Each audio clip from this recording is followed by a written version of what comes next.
G'day, and welcome to episode 20 of SPC's Unleashed. Today we are down to the three of us. Ali is off on yet another holiday, so I guess that means we all get to speak lots more because there's no long stories from Ali. But we are finishing off the lean portfolio management competency with a look at Agile Portfolio Operations. And we're in the capable sporting/military hands of Stephan. Take us away. Thank you very much, Mark. So, in this episode, we will talk and discuss keywords like coordination, support, enablement, steering, and the like. So, as Mark mentioned, the last dimension in this core competency of lean portfolio management is talking about the coordination and the support of decentralized art execution. Someone has to do the work, and someone is doing the work. And the other one is, how do you enable operational excellence? That means we probably will talk about the active engagement of like VMOs, the Value Management Office, LAs, the RTEs as process authorities on the trains, and also those enablers like Scrum Masters and team coaches. So looking to my mates, what is your passion that let you get up this morning or still being up like Mark in Aussie land when it comes to this dimension? Niko. My case is the whole coordination excellence thing. So my passion is avoiding large solutions by mastering this dimension we're having here. Sounds like a huge task. Okay, over to you, Mark. I have to say, I laughed so much when I saw your special passion in the prep notes, Niko. Mine is finding balance. Without consistency and standards, none of this stuff works at the portfolio level. But with too much consistency, nothing changes. So finding a way to steer and constantly sense and course correct to go, have we got enough freedom for people to innovate and evolve? But have we got enough consistency for it all to work together? That sounds interesting. And to round it up, my passion is I like a good performance, whatever type it is. So let's dive into this dimension. One of the purposes of this dimension is decentralized art execution. So let's open the discussion. Do you have any stories? Do you have any ideas? What's your experience when it comes to decentralized art execution? Because, yeah, we want to see good performance. We want to see good people at work, and not only everyone doing individual work, but really showing a good collaboration. And let's start with Niko. I saw some interesting notes. Yeah. So when in my case, when I need a huge collaboration, it's always about dependencies. And for some people, dependencies is a negative word, but dependencies can also be something good, because if you have dependencies that have a value, so you have strong, nice words for them. And in my case, it's the question: we have bigger value streams, or we have 2-3 value streams who are coordinating. How can you master this? And then you end up on the portfolio level. So coordinating, working together with those is a really an important skill.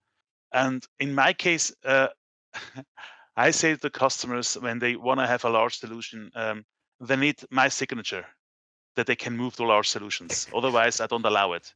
And they just what the heck? So you have no mandate for that. You're external. What are you doing?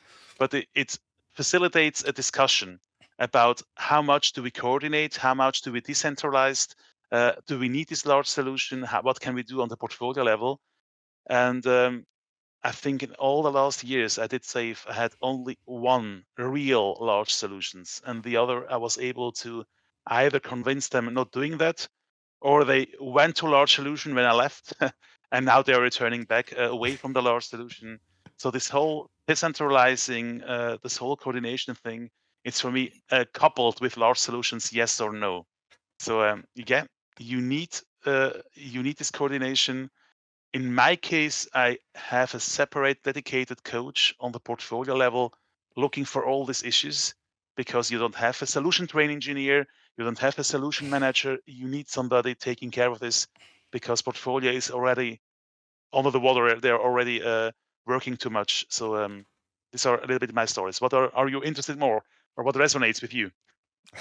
It's interesting listening to you. I think, okay, if I would hire Niko, that sounds like conflict because Yeah, of safe course. said, do some coordination.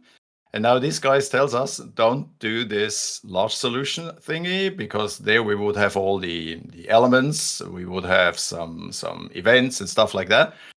And now you tell us otherwise. And I'm not sure if I can read faces, but Mark, you took some breath.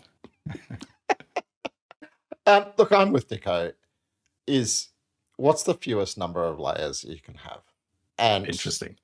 I think a lot of people, they stick a large solution in there and it's just another layer. But if you go a little bit further into looking at this, I think one of the places to start is if you think about turn the ship around and that video that we love to play in Leading Safe. And I always love introducing that video because it's like, decentralized decision making, it's hard, right? And everybody looks and goes, yeah, it's really hard at our place. And you say, well, just imagine figuring out how to do it on a nuclear submarine. And then you play the video and it starts a good conversation. But I think there's a really important thing that comes through in his messaging, which is the fact that in order to get it to work, you need clarity and competence. And, what's the role of the portfolio? Well, how do we get clarity? When we've got all potential conflicts and coordination challenges between our arts, as often as not, that's like whose priority wins. I need something from you, you need something from me, it all gets difficult. So part of the key puzzle piece here is, can the portfolio give that overarching clarity that enables people down at the train level, at the value stream level, to go, let's look at the bigger picture. While we're trying to figure out how to work together on this, we've got something to roll it back up to. We've got the organizational clarity to know how to resolve it ourselves without having to bring somebody else in. And then the flip side of that is the competence side is, have we got the tools and the skills to work it out ourselves? Now, if you come back out of books and theory lands and also just get a little bit more practical with it all, you can take patterns, and if I just go straight to teams for a second, one of the things that I will say to any Scrum Master who's new, learning, keen to grow, is don't be the coordinator, right? Your job is not to connect people and coordinate them. Your job is to create connections. And whether that's creating connections between your own team members, don't be a go-between. If you figure out one team member really should be talking to another team member, start the conversation and walk away. Don't be the bottleneck between your team and another team. It shouldn't be you who's driving the way your team collaborates with another team on the art. You should be forming a way for your team members to collaborate with the team members of the other team. And then life's not stuck going through you. And when you come up to the role of the portfolio and coordination, it's that same principle applying, is how do you create the connections between people? The number of times as a coach, particularly back in the old days when we actually got to walk around the floor, that I would talk to somebody who was telling me all about a problem. And I would go, follow me. And we'd go and I'd know exactly who they really should be talking to. And I would stand there for 3 minutes and get the conversation moving that they really should have been having. And then I'd walk away and leave them to it. Because I just started the conversation. I knew they could sort it out between themselves. And there's a very different level of ownership when that happens. So, much like Niko's strategy, how do you find ways to get the members of your value streams, the members of your arts, establishing peer-to-peer protocols? What do you put in place to enable those peer-to-peer protocols for that effective cross-value stream coordination? And knowing that the more clarity you've got at the portfolio level, the more effectively a lot of those are going to work. And then all you've got to do is add an escape valve. When it really is too tough for you to resolve between yourselves, we've got a way to easily have someone step in from a broader view. I'm listening with a lot of interest. Yeah, Niko, come on, come in. Sorry, do me interrupt. Please stop me if you do a detour. Okay. What I would like to know from you both is when I listen to Mark, or when you listen to Mark, you realize how important the skills are, but they don't come from free. And those people on the portfolio have enough else things to do. And in my experience, this dimension is the one people just not ignore, but just say, yeah, it will come by its own. But I think it's not possible. So I would like to know from both of you, how do you master this challenge? Do you have extra people there, or is it just the Lay's team doing this work too? Or are your clients so smart that they realize they have to be coaches? So how you master this kind of work? I can tell you after mine, but I really want to know first from you. Let me pick up the thread. Yeah. Mark just brought in the human element, right? One might Yeah. think this agile portfolio operations is about practices and methods, and listening to both of you is like, what we should try to find is there a united way of thinking, talking, discussing, and then behaving? And that's all along the people who do the work, no matter what they do at the moment, how they do it, and how do we lead them into a more critical, unified way by bringing in practices or good approaches. But as Mark said, don't go in between and try to connect stuff that's already there. You might rather surface it or ask the right question that people sitting next to each other really start talking. I just finished a POPM Scrum Master courses series. Interesting. We had joint sessions during the days of those two roles, and one would think normally they talk to each other. No, they don't. And now they're in a room and they have to talk to each other. And they have to establish something like an information coherence. I know something that the other guy doesn't know. How do I convey this information? And actually, we're talking about human beings, about people, and we're not talking about maybe the structural elements of what is agile portfolio operations. Because we said the key word is coordination, or how do you establish some support? What do you think, Mark? I think I'm going to add a little bit of flavor to that, because I mean, I so agree with the human side of it. But also, there's a secret sometimes that says you put something into place as a practice or a process that triggers and enables those conversations. So the thing that always comes straight to mind here is what I have forever referred to as the handshake Kanban. And it was a portfolio that probably had about 6,000 people in it. The way that they were structured, there was an incredible level of interdependency between them. And every quarter, the craziness of dependency agreements and priority conflicts that went on was just insane. And they tried all kinds of mechanisms to sort it out. And we went, you know what? There are some decisions where we need a lot of very senior leaders to make a call, but there are a lot of decisions where we don't. So how do we get something moving that enables us to filter out all the decisions that can be resolved locally, and then have a pretty short, sharp, resolution at the end? So we created this thing we called the handshake Kanban. And the handshake Kanban was anybody who needed something from another area would create a ticket, which was, this is what I need. I need this is why I need it, this is what it's a part of, this is what it feels like in terms of the expectation. And it could be as simple as, I need 2 of your subject matter experts to turn up, twice a week to a meeting, or it could be, I need a big bit of work. And the kind of states in the Kanban were actually states as the agreement progressed. It was a request, the request was being processed, there were, clarifications being sought, and obviously getting towards the end of the Kanban was, we've agreed, and everything's locked in. And it was actually my portfolio team who facilitated this Kanban, set it up and evolved it. And we got to a process where it was over about a 2-week period. The beginning of the 2 weeks, the senior executives of the portfolio would stand up and say, here are our clear priorities for the quarter. And they were using OKRs, so they published, these are the OKRs, these are the top rocks we're trying to move. The handshake process would happen, and there would be hundreds of tickets flowing through this Kanban and negotiations backwards and forwards. And before long, probably 95% of them were just being resolved peer-to-peer. And then we'd have a resolution session where we'd get back together with the executives and say, what was the stuff we couldn't resolve? What are the outstanding tickets that were stuck in the handshake Kanban? And we'd make calls, because those would be the kind of hard, conflicting priority calls. Having that tool and that process in place to trigger the conversations was a really important bit of it. And, in the beginning, it was, 2 weeks a quarter, and then people started to go, why do we have to wait? And we started to move to that being just a continuous Kanban for helping people interrelate with each other.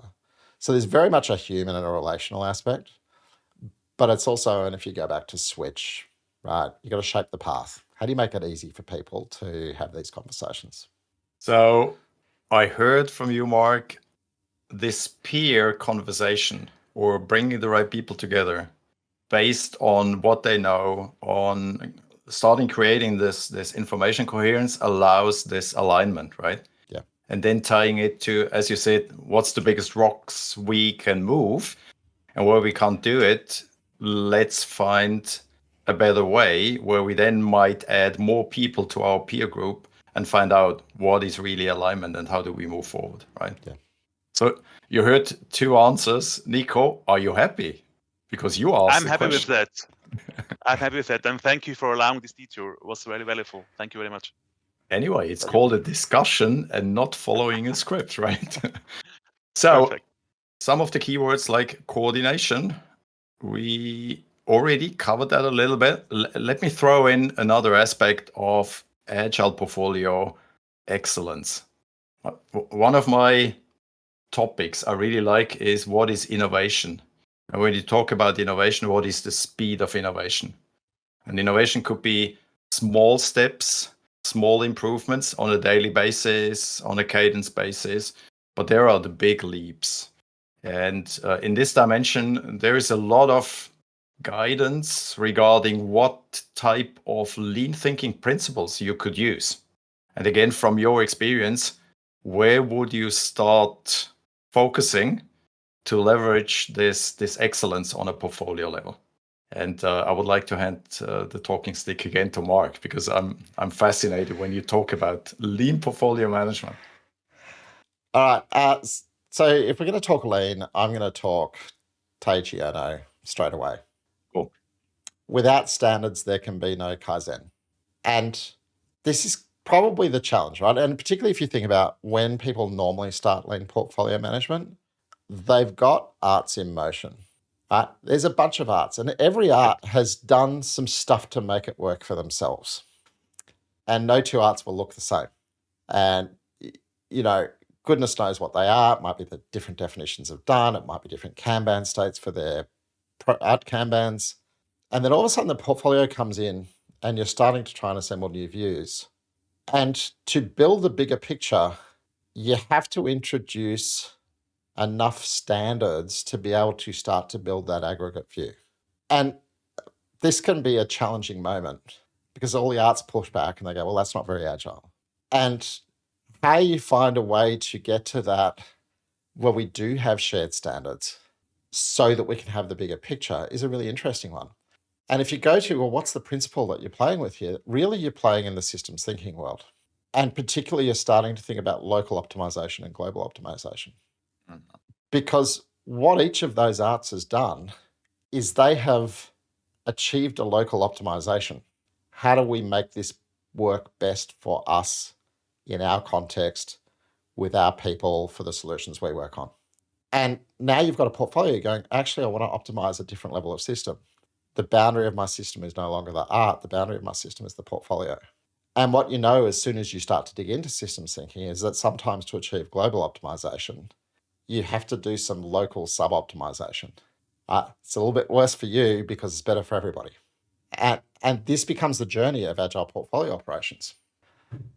And the temptation is for a group of portfolio experts and a portfolio coach to go, I know a better way for everyone, right? It's clear we need a shared standard about X. And so here's a new standard, everybody please move to it. That doesn't tend to be a great way to play. A much better way to play is to go, we have a problem to solve, right? For example, we might have decided that flow time is going to be a significant portfolio metric.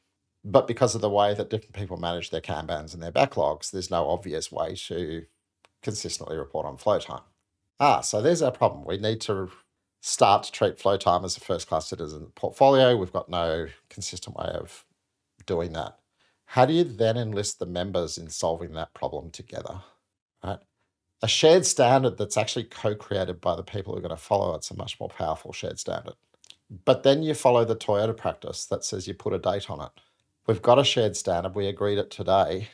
And then if you think about, the way that a Toyota leader is trained, when they walk the floor and do their Gemba walks, they look for standards that have old dates.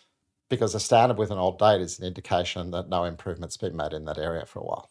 So you've got to enlist people in co-creating. And then beyond that, you've got to build a reflection cycle and a continuous improvement cycle on saying, what are we learning from this standard? How are we going to evolve that standard together? And recognize sometimes the evolution is to take something away. It's interesting, Mark. You brought back this recipe for success, how to move from local optimization to global optimization, right? Mm-hmm. I really like that. Not by preaching stuff, but really to facilitate they find the way, but you still need alignment. Yeah. And again, we started this part of the discussion with the notion of innovation. One of the lean thinking principles includes that you have hypotheses, and there are some really huge strategic hypotheses that you have to test somehow. So maybe your experience, Niko, when it comes to this part of shifting from local optimization of an art or a team towards, okay, there's a strategic intent. How do we visualize that? How do we bring that in on the portfolio level so that we are really excellent in treating this innovative aspect? Perfect. It's exactly what resonates, what Mark said before, the system thinking approach. And this is for me much more important than the flow and the VIP limitation of the arts, because if you have a perfect flow and the art is perfect working, if you have garbage in, they just are perfect in delivering garbage out. And for that, you need this innovation part, this hypothesis part in the beginning. So my last mandates, I didn't had arts underneath that are running. We really started with the portfolio because they struggled with having meaningful things to do, and having a clear vision what is going on. So I think the principle I worked a lot the last years was really being capable of doing MVPs, being capable of doing hypothesis. And what helped me a lot was the whole strategizer theory movement topics they were having there. And for the SPCs out, what makes you a good SPC? It's not learning safe by heart. What makes us good SPCTs is knowing more than just safe, knowing books around safe, books influence safe. And for me, the whole strategizer books, trainings, keynotes, videos, which has been there for as long as safe too, is also a great inspiration. And in my case, I did a lot of testing business ideas, MVP stuff with my portfolio in this area, and that's why it's my favorite principle is the MVP and doing hypothesis. That's really interesting today, listening to you guys. Let's stick a little bit more with this keyword of how do you scale innovation, because innovation often starts at the team level or on the art level. How do we scale it up? And let's bring in again this human element. You triggered it, Mark, right? Scaling what's already there to that art level and even the portfolio level. Finding maybe consensus or shaping this contribution towards alignment. So if you kind of stick in that mentality that says the best ideas don't necessarily emerge at the top. And again, this is a trap people think in with portfolio, is they go, if we're going to solve a portfolio level problem, it's portfolio level people. And one of the books, I read it many years ago, and I've gone back to it a lot of times ever since, back to Niko's comment, it wasn't a safe book. It was called Scaling Up Excellence. And it wasn't even an agile book, right? It was just a business book. And there was this great quote in there: scaling hinges on discovering pockets of excellence and connecting the people who have it and their ideas and expertise to others. And when you start to think about the problems that you're trying to solve, and let's zero in on this innovation word here, because the type of innovation we're talking about is innovation in our way of working together. And it's process and practice innovation dominantly that we're thinking about when it comes to the way the portfolio works through an operational excellence perspective. How do you find, and it looks like Stephan's had a problem with his video camera, if you can find one art in your portfolio who's just doing something amazingly, right? And maybe it's that they're using flow metrics on the art Kanban really well, or they're employing a scaled definition of done really well. Pick a problem that you're going to try and solve. If you can find somebody that's done something well, how do you grab hold of that and say, how do we amplify it across the portfolio? We didn't have to come up with a portfolio idea on how to solve it. We found somebody who's really solved something we know everybody needs to solve. How do we amplify their impact? And again, this comes back to that notion of the portfolio as a connector of people. And then when you think about the amplification, again, staying in the lean world, using tools like the improvement kata when you go down this path of an experiment in an evolution of an operational process. I love the improvement kata.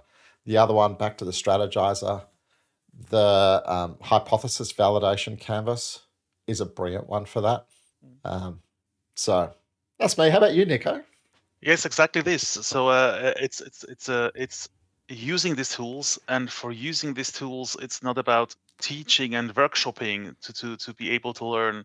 It's really the connections you need with other people and exercising. And so in my case, what my LACE teams and VMOs, APMOs have is that they have open door policies. So once in a week, there's an open door where the whole LACE team, the VMO, are there, and you can just join and ask about, I want to be stronger in this here. This is my idea of the hypothesis. How can I improve it? Because it's really difficult writing good stuff or bringing your idea to paper without needing too much time. And by the way, for me myself, it's still difficult if I try to do it for me. So I'm very good in coaching others and challenging others writing hypotheses.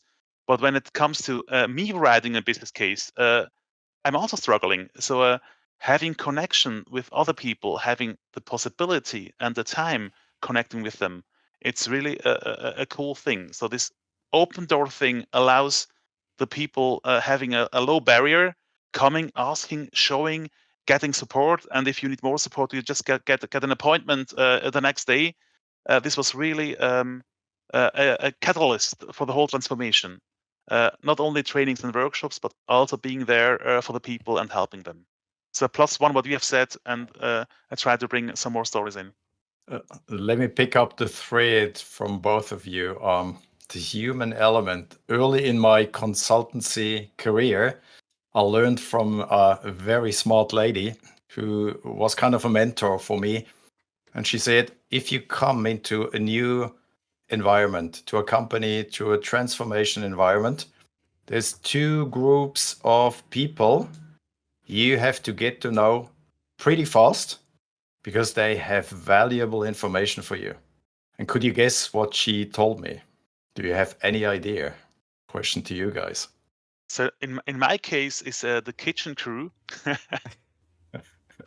They know everything. That's why I also have a strong figure, because I like being with them. They know really everything. This will be my number one.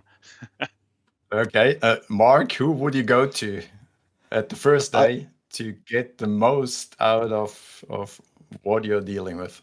I look for people who've been there forever and are most willing to tell you why everything you're talking about won't work. They're the best sources of information. Yeah, that's interesting. So in my case, the lady said, if you enter the building, there's normally a reception or welcome desk. Ask those people. They know everything, right? They've been there, as Mark said, for ages. or they can guide you. And the second group, she said, it's still not the CEO, the CIO, or whoever you will work with. It's the facility management, the people who do the cleaning, who set up the rooms, because you can be sure logistics sometimes doesn't work, and then you are effed up if it doesn't work. Okay, but let's go back to what Mark said, and that's one of my experiences as well, and I can second that. There are some gray eminences, people who have been there for a long time. They have seen a lot, they have experienced a lot, and you mentioned it, Mark. They can tell you what the elephant in the room is. Everyone knows about it, but they don't talk about it, right? And I like that. That's an awesome springboard when it comes to, okay, what will be my contribution? What will be my support and enabling when it comes to a transformation? So let's move on. Niko, you mentioned it. Okay, your recipe for a VMO on the LACE that has an open door policy. And when I started preparing this episode, it was really revealing. It's not only the VMO and the LACE, it's also the LPM function. We might quickly talk about this. And how do you actively support and enhance the value streams? So let's start with LACE and VMO. As a change agent in my early days, applying SAFe, I struggled a bit with what is a VMO doing, or in the old days, the Agile PMO, and what's a LACE doing. So let's start with this idea. And Niko, I guess you have some valuable ingredients to solve that. So what I first care for is for the LACE team, because they are changing the system. So when people ask what is a VMO, what is a LACE, let's go on a meta level. As a coach, you have to find an easy solution, even if it's quite wrong, but it's good enough that people can distinguish it. And the first thing I'm saying, I start with the LACE because they are changing the system. They are working on the system, change the system. And the VMO is in the system. They are performing in the system. So it's on the system or in the system. Change the system, perform in the system. That's my first thing. So my first explanation. And then later and later, add more things. But it helps first to do the first step. I start with the LACE team because I need changing the system. And there I need a dedicated person who is able to do this whole portfolio thing, connecting to people, having a standing. And in the last, I think, not in the last, in every LPM I've done the last 8 years now, 9 years now, I always had a C-level person being this coach. So stepping down from a lot of C-level work I've done before and taking this role too, and saying, I'm caring for the LACE and I'm caring for the portfolio. And it's also one style I'm coaching. I try not to do the operative stuff. So when I need a coach on a portfolio level that has to stay for a longer time, I try to find one who takes this role, and I'm the coach of this coach. And the last mandate, it was the CTO, who was the portfolio coach in the end, and so kind of the head of the LACE, or the sponsor of the LACE, and taking care for people developing. And this person was really great because he had the standing in the portfolio. He was great in moderating, facilitating, had sometimes to step back from his opinion because he had one and a strong one.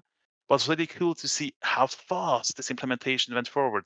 Having a LACE team and having a C-level person seeing himself as a coach, and in my case now as a portfolio coach, even if this role doesn't exist in SAFe. So this was a great success for the company. So they needed me only half a year. It was my fastest portfolio introduction in a half a year. They're still doing it, but without me, and that I'm proud of. So, in my experience, when you establish new bodies of work or knowledge, or if you create something and instantiate it in your organization, like a VMO or a LACE, there might be some traps as well, right? So, Mark, from your gold nuggets, when it comes to engagement and empowerment of LPM function, VMO, LACEs, what would you say is one of the ways out not to fall into those pits? So I think for me, the thing that I think in my head is you've got to balance sugar hits and sustainability. Can you repeat that? That's an awesome sentence. Right? So it's balancing hits of sugar or sugar hits and sustainability of change. Perfect. And this goes back to really dovetailing with what Niko was saying. The less you do yourself as a coach, the better things are and the more sustainable the change is. Because the true sustainability of the change is their ability to take the journey themselves and what they're going to do and how fast they can get rid of you. And so when you sit in a role that says, I'm purely facilitative, and every decision and all of the, the hard work of actually generating this change is being done by the people who have to live with the change, that is truly sustainable. The challenge is that if the change doesn't move fast enough, right, sometimes the political forces that are triggered to fight the change will outpace the momentum and the inertia that's building behind the change, right? This team, they've got to put runs on the board. They've got to get some wins. And sometimes you've got to lean in and steer much more directly in order to get those wins. And that's what I think of as sugar hits, right? We got to win, and it's not long between wins. And whoever, particularly the executive sponsor, that executive sponsor needs to be able to stand up in front of their peers and the more senior execs and actually go, look what we're achieving. And they may need you to lean in harder, or you may need them to have more coaches who are doing work as opposed to coaching work, sometimes doing the hard work to build some views to help them to generate those quick wins. But the trouble with sugar is you get addicted to it. Yep. It's not healthy in the long run. And, for a long time, I was like, it's all about sustainability. It's all about sustainability. It's all about sustainability. And, I could do the same thing when it came to your LACE members, your LACE coaches, right? The amazing power when you take people from the organization and they become the coaches is phenomenal. And the faster you get to that, the better. But that takes time, right? It takes time to grow their skills. It takes time to grow their experience. And so you're going to have to augment with some external SPCs for a period of time. What are those external SPCs? Well, they're sugar hits. Mm-hmm. But now, How do Mark, you you win some say, you need time, and on the other side, you say you have to move fast. So, what is fast for you? So the people know which time frame. What is a good pace? Sorry. Look, I don't think there's any single number for that because it's the nature of the organization. What is the level of mandate sitting behind the executive who's championing the change? Mhm. Right? How long have they got? What are the forces mustering against them? That's actually one of the big Yeah. questions that I'm asking. And, Yeah. again, if you take it back to systems thinking, Senge will say, right, the more rapidly you are successful in generating a change, the more that you will trigger a response to fight the change, Mhm. right? From people who perhaps were a long way away from where it started, but they feel threatened by what they see happening. And so really being sensitive to the situation to go, I've got to figure it out, right? How often does that executive need to turn up and show good news? Mhm. And good news that's recognizable by the organization. That's the Great. big question for me. The reason why I ask that, because I'm really working also with networks and young SPCs. They usually think they have to be faster, and that's why I asked this question. I don't know how your experience is. Young SPCs think it must go faster and faster, and when they explain me what they have achieved in which time frame, in which organization, I always have to say, "Wow, that is already fast." So please take your time for the organization, because otherwise you overpace, and it's also not okay. That's why I'm asked this question, because in my network, people think it's slow, but from my perspective, it's quite fast enough. That's the background of the story. So let me answer that bit of the question. Whenever I'm coaching a young coach or a young SPC, particularly at the portfolio level, I will say the number one skill you need to master is patience. Yes. Interesting attribute, and probably a real challenge, because I've learned from you guys and from Mark, sometimes I'm the candy man, sometimes I'm the coach and the trainer to create champions, right? And two of the champions in a portfolio aspect are the VMO and the LACE. So let's try to wrap up this topic of how do you engage and empower people on the portfolio level before we then move on into how do we measure and grow that we are really good. Because now Mark introduced patience. I want to see success. I want to measure, right? But let's wrap up this part of what is Agile Portfolio Operations. Let me throw in one of the anecdotes I had at the coaching station at the SAFE Summit. I was talking to a guy and he said, "Oh, our LACE is dissolving, but we should work on the system." And in the discussion, we found out, hey, they already have an excellent PMO that is within the system. They have all the connections, they have all the networks, they have all the metrics, they have all the good people that are in there. And I said, why don't you join this PMO to perform what you are supposed to do? No matter if your LACE is dissolving, it's about people doing the work. It's about people engaging and empowering at that level. So if you dive deep into your experience, again, wrapping up VMO, LACE, LPM function, what springs to your minds? I'm going to go straight to a story that will always stick with me. I was working with an organization, it was probably 5 or 6 years ago, and they probably had 5 or 6 arts that were really going well. And it was true blended business technology. It was amazing stuff. And the executive who looked after the enterprise EPMO came to me and said, "Mark, it's clear that this is the way that our organization needs to work. And we want to adopt it ourselves because we're going to have to play a role leading the change as this spreads across the entire organization. So we want to use SAFE as an EPMO." And the EPMO was big enough to be a train in itself. And it was the weirdest thing I'd ever thought about, right? How do you get an EPMO to work as an agile release train? But they were keen. And I went, oh, let's run the experiment. And so we got in there and they were really leaning into changing mindset, changing the system. And every time we had backlogs about the things that would need to change to enable this to spread across the organization more sustainably, there were an endless set of good ideas. And they'd go to PI planning, and at PI planning, all of these change the system features would get played alongside all of their work they had to do as an enterprise PMO. And then, like many young trains, they always overcommitted. And then what would happen by the end of the PI was that all of the features about generating evolution that they were excited with had to be deprioritized to make way for the stuff that had to be done. And they got 2 PIs in and they're like, we never get to do the change the system stuff because we're way too busy with all the stuff we have to do. How do we make space? They couldn't go hire a bunch of new people. They're like, how do we create the capacity to actually generate the change we want to change?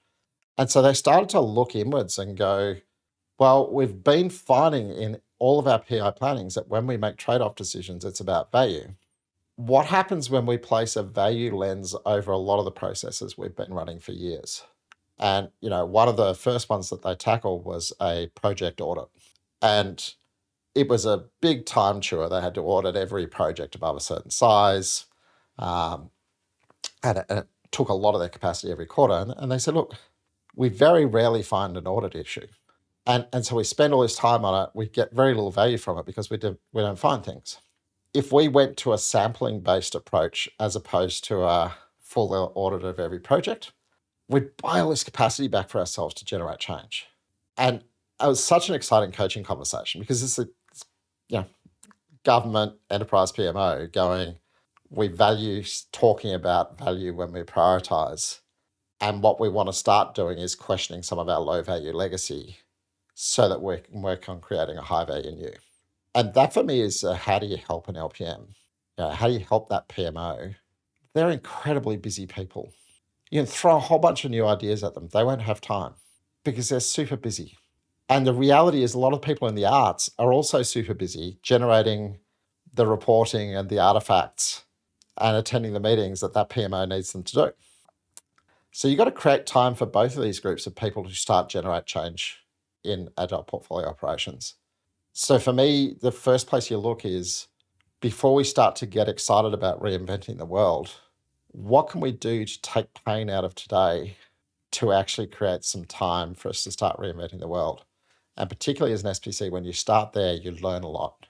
You learn an immense amount about the way the world works today that's really useful when you start trying to think about how to change it.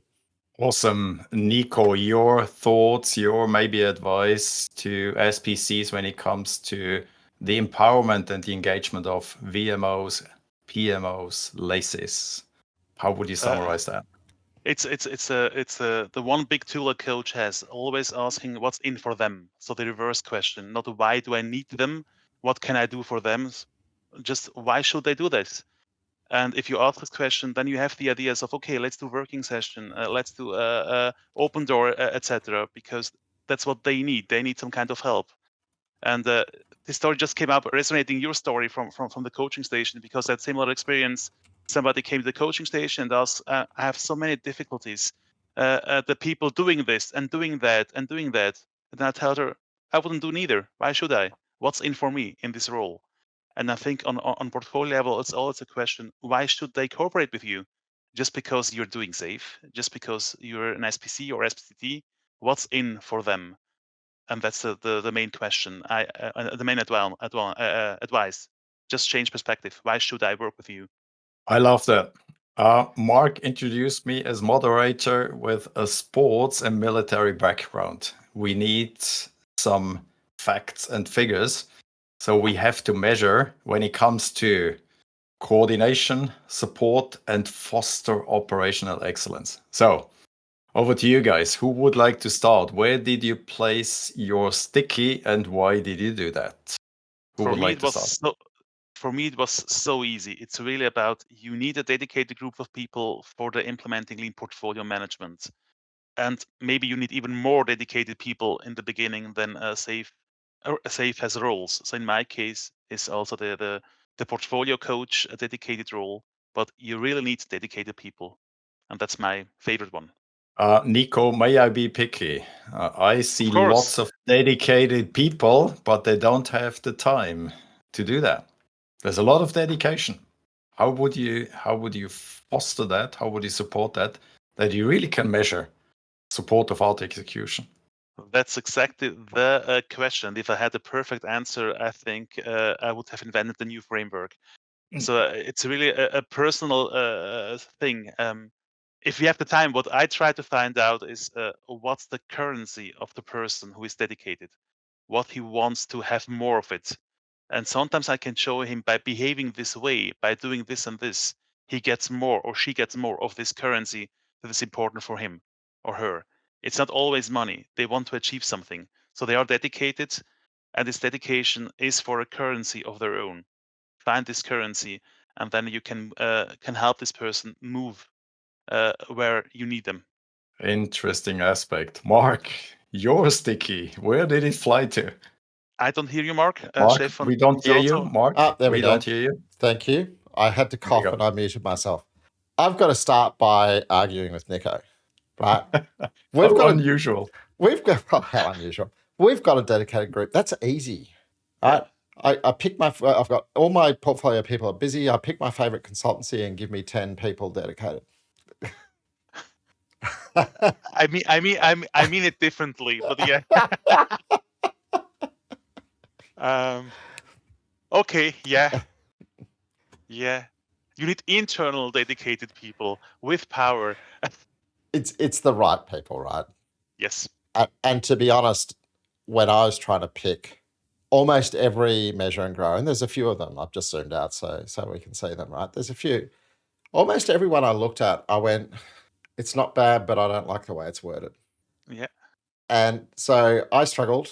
I will say I nearly went to where you went, Stephan, but I went, that's relentless improvement. That's a different competency. So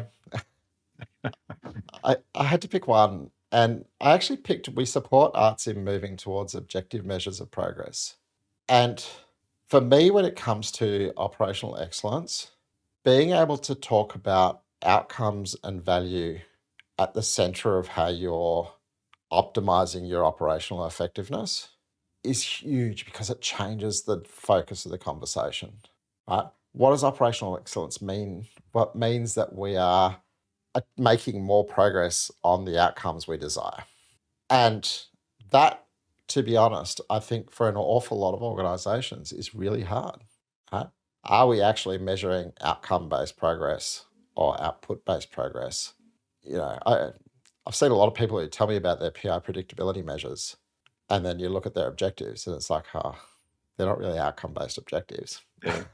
Yeah. And so that generating movement down the framing of outcomes and the steering of your operational governance towards an outcome basis, I think for me, it's just the unlock for an awful lot of other stuff. Mark, you already pulled the carpet underneath my feet when I looked at my sticky, so I'm tempted to move it. But let me quickly say why I moved it to we share improvements in how we work across the portfolio. The dimension is about Agile Portfolio Operations, which sounds like a lot of work, but it's in the end, it's about the excellence, right? And excellence is created by sharing a lot of knowledge. And you started that discussion today, Mark, and Niko, you came in with the human element. I think it's really an important people business up here, bringing those people together and fostering that improvements are shared as fast as possible. And that might then probably lean towards how we become a learning organization. That was my motivation to put my sticky here. Look, Perfect. Being practical, Stephan, I have to agree with you. Right? My vote went straight there. I reckon 80% of our stories that we shared today, yes, were about this. So maybe I have to give in. I am going to give in. Don't stay picky. No, I'm okay. I'm going to join you. Okay. Because let's face it, there might be Right. people who watch this episode and never talk about relentless improvement. Okay, let's definitely wrap it up. What's the just one sentence, Niko? I just was somewhere else. I thought if too many framework members of Scaled Agile are watching the show, maybe we get a working group of redefine all the measurements. But because we're arguing so much about it. So my sentence is on portfolio level, you really deserve a dedicated coach. Thank you, Mark. When it comes to change, find the balance between sugar and sustainability. That's what I learned today. I'm probably the candy man sometimes. So my just one sentence, excellence is a quality that people really appreciate because it's so hard to find. And with that, I would like to conclude. We are just before our time frame. And that's also what some portfolio dimension when it comes to excellence has to achieve. A solution that's within the time is a better solution than a solution that is excellent, but it's after the time frame. And that's how I hand back my talking stick to Mark. Wow, that was quite a complicated sentence, Stephan. I was busy going, let me try to remember what next week is, and I caught the first half. I'm going to have to read the transcript.